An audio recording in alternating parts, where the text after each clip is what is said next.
अस्सलाम वालेकुम। मेरा नाम मुक़द्दस भट्ट। उम्मीद है आप सब दोस्त खैरियत से होंगे। इस वीडियो में आपके साथ मैं क्रिप्टो मार्केट की लेटेस्ट जो न्यूज़ हैं वो आपके साथ शेयर करूंगा।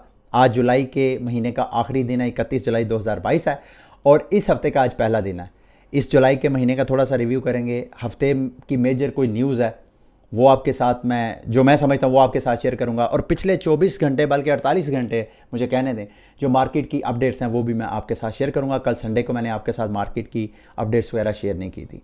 पहले थोड़ा सा मंथली जायज़ा लेते हैं। जुलाई के महीने में जो सबसे मेजर अपडेट थी जिस वजह से बीटीसी की प्राइस जो है इस साल के सबसे ज़्यादा उसने हाईएस्ट प्राइस बनाई, 31,800 तक की प्राइस को टच किया। वो न्यूज़ थी एसईसी और रिपल के जो केस है वो उस केस की वजह से ना सिर्फ रिपल का जो टोकन है XRP उसकी प्राइस अच्छा खासा पंप की, फिर उसका जो एक फोर कॉइन है स्टेलर XML उसकी प्राइस पंप की, बल्कि ओवरऑल सारी आल्ट मार्केट्स के लिए ये महीना बड़ा अच्छा रहा। और साथ साथ ये BTC की प्राइस भी जैसे मैंने आपको कहा 31,800 की प्राइस को टच किया। लेकिन अगर आप स्क्रीन पर नज़र डालें तो इस वक्त BTC की प्राइस का अगर मंथली कैंडल पे जायज़ा लें तो इस साल में जो BTC की मंथली कैंडल है ये दूसरी कैंडल है जो कि रेड क्लोज हो रही है। मैंने अगर आप मुझे काफ़ी देर से फॉलो कर रहे हैं तो चंद दिन पहले मैंने आपको बताया था नॉर्मली जुलाई का महीना क्रिप्टो मार्केट खसूसन बिटकॉइन के लिए बुलिश रहा है। लेकिन इस महीने भी BTC की प्राइस जो है वो 31,800 तक गई। लेकिन ये आज आखिरी दिन है जब मैं वीडियो रिकॉर्ड कर रहा हूँ उस वक्त तक BTC की प्राइस रेड जो है वो क्लोज हो रही है और मोस्ट लाइकली रेड ही क्लोज होगी इस महीने। और दूसरी मेजर जो मैं इस महीने की अपडेट कह सकता हूं जिसका आने वाले वक्तों में असर हो सकता है कि अमेरिकी जो डाटा है यूएस इकोनॉमी का वो बड़ा पॉजिटिव आया है फॉर द रिस्की मार्केट्स जिसमें क्रिप्टो मार्केट, स्टॉक मार्केट वगैरह शामिल है। क्योंकि उस डाटा की बेस पे जो इंटरेस्ट रेट है उसको अब सोचा जा रहा है कि अगर अगले महीने का डाटा भी बेहतर आया तो फिर ऐन मुमकिन है यूएस अमेरिका जो है वो मज़ीद इंटरेस्ट रेट ना बढ़ाए। अगर ना बढ़ाए तो फिर आप कह सकते हैं कि बुल मार्केट स्टार्ट हो सकती है। अच्छा, इस हफ्ते की मेजर अपडेट जो कि ओबियसली आइंदा भी इम्पैक्ट करेगी जिसको हम सबको क्लोजली वॉच करना चाहिए वो यूएस जॉब्स का डाटा आना है। वो जॉब्स का डाटा जो है मज़ीद फीडबैक देगा आइंदा जो यूएस पॉलिसी होगी उसके लिए, तो उसको क्लोजली वॉच करें। मार्केट उसको वॉच कर रही है। अगली जो इस हवाले से मैं अपडेट आपके साथ शेयर करना चाहता हूँ जो कि एक तरह का बुलिश सिग्नल है, ये क्रिप्टो क्वांट ने एक चार्ट शेयर किया माइनर्स के रिजर्व का। अगर आप देखें तो यहाँ अप्रैल के महीने तक जो माइनर्स थे वो BTC मार्केट में डंप कर रहे थे, लिक्विडेट कर रहे थे। तो अभी आप देखें तो मसलसल उसके रिजर्व्स जो हैं BTC के वो इंक्रीज़ कर रहे हैं। पिछले खसूसन ये जून के महीने से ये शुरू हुआ सिलसिला जब से ब्लैक रॉक ने ETF अप्लाई किया। आप इसकी कई वजूहत हो सकती हैं। या तो माइनर्स इस वजह से रिज़र्व रख रहे हैं, मतलब मार्केट में सेल नहीं कर रहे BTC, वो ये चाहते हैं कि ये जो ETF का फैसला है SEC ने करना वो जब आए तो उस वक्त ये मार्केट में सेल करें, या वो BTC की हाल्विंग को वॉच कर रहे हैं। दोनों सूरतों में ये मार्केट के लिए एक बुलिश न्यूज़ है जो मैं आपके साथ चाहता हूँ शेयर करूँ। और दूसरा मार्केट की अगली बड़ी न्यूज़ मैं आपके साथ शेयर करना चाहता हूँ पिछले 24 घंटे की। कोइनबेस के जो हेड हैं ब्रायन आर्मस्ट्रांग, उन्होंने फाइनेंशियल टाइम को इंटरव्यू दिया और उस इंटरव्यू में उन्होंने एक बात लीक की है जिसको पूरे सोशल मीडिया पे इस वक्त जिसके बारे में मुख्तलिफ तज्ज़िये हो रहे हैं।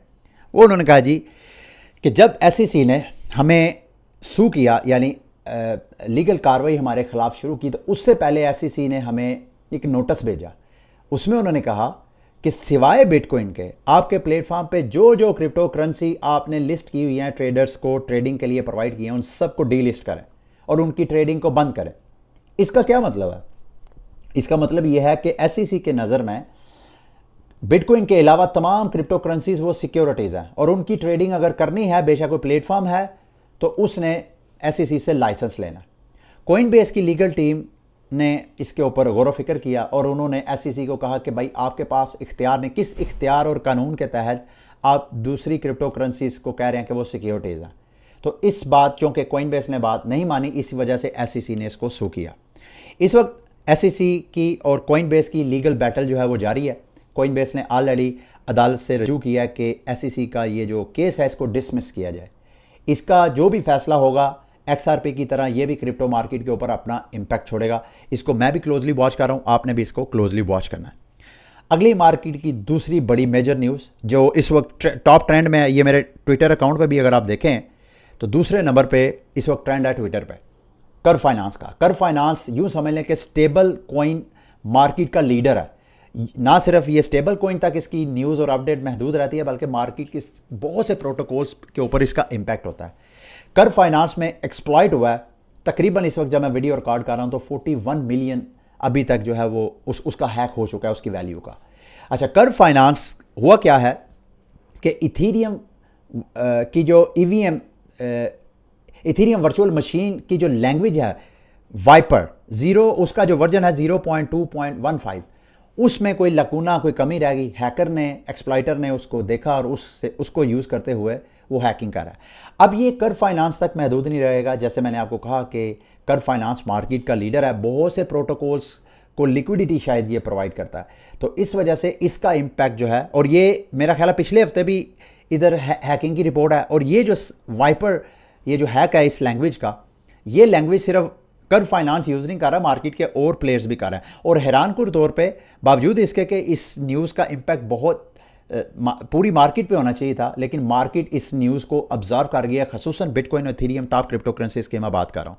तो ये फिलहाल मार्केट को ऑब्जर्व। अच्छा, इसमें इंटरेस्टिंग अपडेट्स क्या हैं कि ये हैकिंग सिर्फ कर्व फाइनेंस तक महदूद नहीं रही, सिर्फ इथेरियम तक महदूद नहीं रही, बल्कि जो बाइनांस स्मार्ट चेन है वहाँ पर भी रिपोर्ट किया जा रहा है कि ये ब्लॉक सैक है, ये यूँ समझ लेंगे क्रिप्टो की एक सिक्योरिटी फर्म है।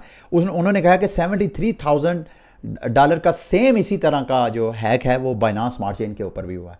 अच्छा, इसके साथ साथ और इंटरेस्टिंग डेवलपमेंट ये कि पैक्सशील्ड ने रिपोर्ट किया है कि एक वाइट हैकर है coffeebabe.eth के नाम का, उसने जितना ये जो हैक हुआ है 31 मिलियन का, उसमें से 5 मिलियन रिटर्न कर दिया। उसने क्या किया, जो मैव है जिसको हम सब बुरा भला कहते हैं क्रिप्टो मार्केट में, उस बॉट का यूज़ करते हुए ये जब हैकर जो है वो फंड साइफन कर रहा था, उससे पहले उसने फ्रंट रन करके उसमें से 5 मिलियन जो एक्सट्रैक्ट कर लिए। और इसकी वजह से इस वक्त for the first time Ethereum की हिस्ट्री में पहली बार किसी एक ब्लॉक का जो ब्लॉक रिवार्ड है वो 584 इथेरियम रहा है। इसके अलावा ये one of the most expensive block mine हुआ है इथेरियम के ऊपर। क्यों? इस MEV बॉट के जरिए। MEV बॉट क्या होता है? जब कोई ट्रांजैक्शन की जाती है तो उसमें ये जो बॉट्स हैं आर्बिट्राज अपॉर्चुनिटी निकालने के लिए, वो जिस बंदे ने कोई ट्रांजैक्शन, मिसाल के तौर पे मैंने अगर कोई फंड लिक्विडेट करना है तो वो लिक्विडेट अगर मैं नॉर्मल तरीके से करूँगा तो उससे ज़ाहिर बात है मेरे ट्रांजैक्शन को प्रोसेस होने में टाइम लगेगा। इस दौरान ये जो MEV बॉट होते हैं ट्रांजैक्शंस को उठाते हैं और उस ट्रांजैक्शन में आर्बिट्राज की अगर अपॉर्चुनिटी निकलती हो तो with in second block reward ज़्यादा करके तो अपनी ट्रांजैक्शन पहले प्रोसेस करवा लेते हैं, उस वक्त जब तक कि जिस बंदे की जो रियल ट्रांजैक्शन है वो फाइनलाइज होनी होती है। तो इस एक ऑप्शन के ज़रिए तकरीबन 5.4 मिलियन जो है वो मार्केट में रिकवर कर लिए गए हैं। बल्कि ये देखें, जैसे ही उसने रिकवर किया, ये नीचे उसने मैसेज भी लिखा है, moving funds to cold wallet for now. अभी मैं कोल्ड वॉलेट्स में जितने मैंने फ़ंड रिकवर किए हैं वो मैंने कोल्ड वॉलेट में डाल दिए हैं। ये जो अफेक्टेड प्रोटोकॉल्स हैं वो मेरे साथ इथेरियम स्कैन के ज़रिए चैट में आए तो मैं उनको फ़ंड जो है वो रिफ़ंड कर दूंगा, और अभी तक मेरा ख्याल है 5 मिलियन रिफ़ंड हो भी चुके हैं। ये अपडेट है, इसको आपने क्लोजली वॉच करना है। साउथ कोरियन जो एक्सचेंज है अपबिट, उन्होंने तो अनाउंसमेंट की है कि कर्व फाइनेंस में होने वाली जो अपडेट है उसको ज़ेरे नज़र रखते हुए हम इसकी जो डिपॉजिट्स विड्रॉवल वगैरह है, उनका जो कर्व फाइनेंस का टोकन है CRV, उसको हम स्टॉप करें। और कर्व फाइनेंस का जो टोकन इटसेल्फ अगर आप देखें तो वो भी तकरीबन पिछले 24 घंटों में ऑलमोस्ट 15% जो है वो डंप हो चुका है। कर्व फाइनेंस के हवाले से डंप को देखें, एक मार्केट का अच्छा प्रोटोकॉल है, डंप को देखें तो ये एक बाइंग अपॉर्चुनिटी बनती है, लेकिन जो फ़िलहाल सिचुएशन चल रही है, चूँकि ये एक ऑन गोइंग इवेंट है, ये एक ऑन गोइंग एक्टिविटी है, अभी तक तहकीक करके पता चलेगा कि ये जो साइफर वाला हैक है क्या मज़ीद कर्व फाइनेंस को मुतासर कर सकता है या नहीं, उसके स्मार्ट कॉन्ट्रैक्ट को क्या मज़ीद कहीं हैकिंग हो सकती है कि नहीं।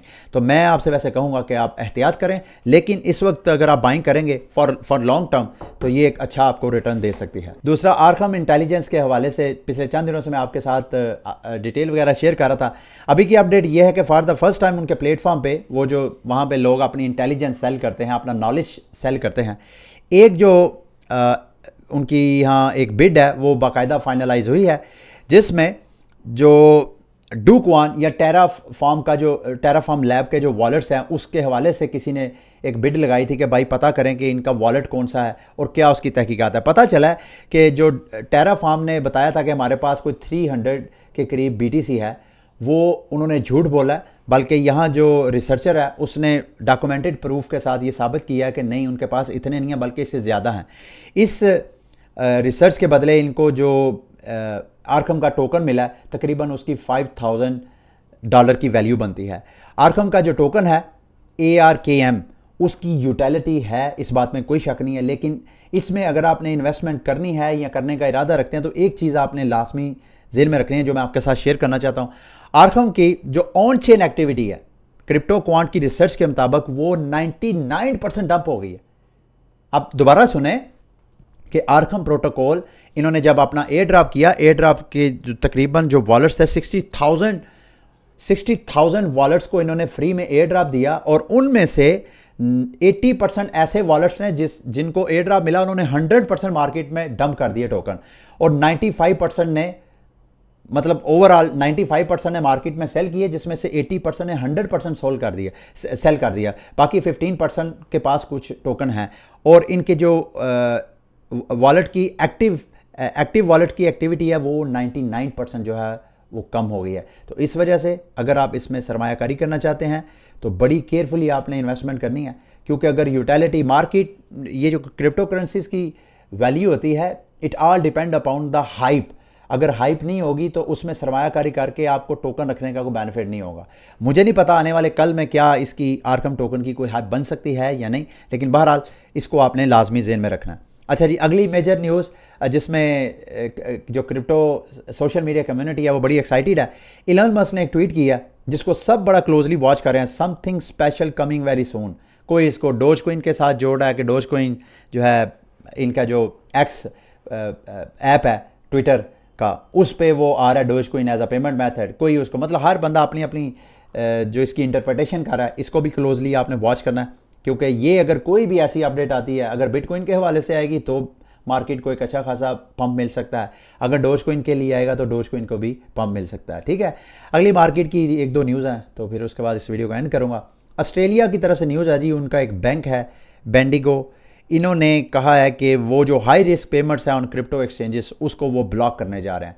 जब यहाँ कॉइन टेलीग्राफ ने उनके साथ कांटेक्ट किया तो स्पोर्ट्स पर्सन ने ये नहीं बताया कि कौन सी ऐसी ट्रांजैक्शंस हैं जिनको वो हाई रिस्क पेमेंट समझते हैं, और कौन सी ऐसी एक्सचेंजेस हैं जिन पे वो अपने यूज़ अगर कोई ट्रांजैक्शन करता है तो उनको वो हाई रिस्क समझते हैं और उसको वो प्रोसेस नहीं करेंगे। ये ऑस्ट्रेलिया का सिर्फ सिंगल बैंक नहीं है, इसके अलावा और 2-3 बैंक है, बल्कि मैं यहाँ पे मार्क भी किया हुआ है। ऑस्ट्रेलियाज़ बिगेस्ट 4 बैंक्स में से कॉमनवेल्थ बैंक है, नेशनल ऑस्ट्रेलिया बैंक है और वेस्ट पैक बैंक है, और चौथा ये वाला बैंक है। एक साइड पे ये खबरें हैं और दूसरी साइड पे बाइनांस ने दुबई में लाइसेंस लेने का, इसके दुबई में क्रिप्टो के लिए जो भी कंपनीज काम करना चाहती हैं उसके 4 स्टेजेस हैं लाइसेंस लेने के लिए। बाइनांस रिपोर्ट कर रहा है कि 3 जो लेवल्स हैं उन्होंने पार कर लिए, अब चौथा लेवल लेता है। अगर वो हो जाता है तो UAE में भी बाइनांस जो है वो बाकायदा लाइसेंस लेके ऑपरेट जो है वो कर सकता है। ठीक है, ये थी आज की क्रिप्टो मार्केट की अपडेट्स। उम्मीद है ये न्यूज़ और ये तमाम अपडेट्स जो आपके लिए इन्फॉर्मेटिव रही होंगी। अगली वीडियो तक के लिए मुझे इजाज़त दें। अल्लाह हाफिज़।